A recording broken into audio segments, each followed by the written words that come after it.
Le jeûne vous habilite à vivre le surnaturel.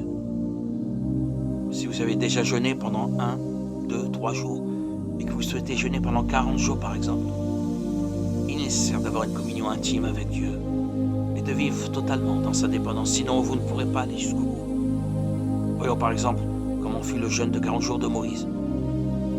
Regardez ce qui est écrit.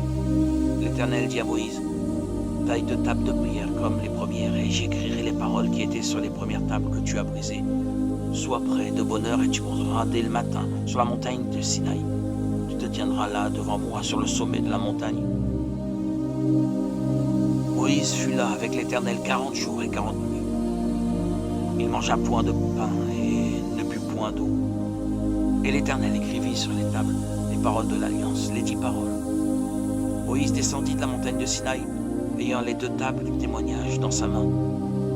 En descendant de la montagne, il ne savait pas que la peau de son visage rayonnait parce qu'il avait parlé avec l'Éternel.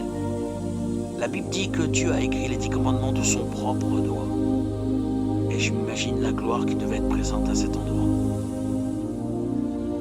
C'est pourquoi je crois que Moïse a été guidé par le Seigneur pour faire ce jeûne de 40 jours. Car c'était un moment très important et Moïse était totalement dans la présence du Seigneur. Uniquement en prière. Le prophète Élie a également expérimenté le surnaturel, ce qui l'a habilité à rester 40 jours et 40 nuits sans manger. Examinons ensemble comment fut son expérience. Il regarda, il y avait à son chevet un gâteau cuit sur des pierres chauffées et une cruche d'eau. Il mangea et but, puis se recoucha. L'ange de l'Éternel vint une seconde fois, le toucha et dit: lève-toi, mange, car le chemin est trop long pour toi. Il se leva, mangea et but avec la force que lui donna cette nourriture. Il marcha 40 jours, 40 nuits jusqu'à la montagne de Dieu. Dieu a fait en sorte que cette nourriture le soutienne pendant 40 jours et 40 nuits. Et il marchait toujours à pied. Après cette intervention surnaturelle, il a été témoin de grandes manifestations de la puissance du Seigneur et a été enlevé jusqu'aux cieux. Certainement, ce jeûne a été fondamental et l'a habilité pour cela. Alors frères et sœurs, comme nous l'avons vu, le jeûne prolongé a vraiment un poids spirituel très important dans la vie d'une personne.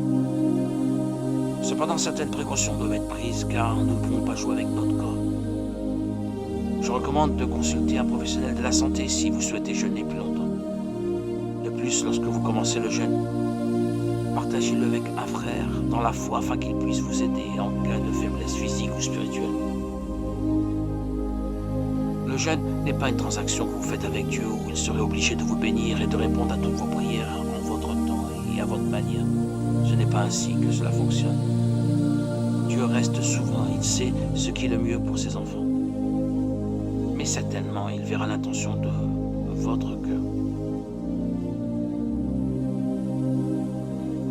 Beaucoup de gens se blâment lorsqu'ils jeûnent et finissent par oublier et manger quelque chose. Demandez simplement pardon à Dieu et continuez votre jeûne, car Dieu vous comprend et connaît le plus profond, l'intime de votre cœur. J'espère que le Seigneur vous fortifiera de plus en plus.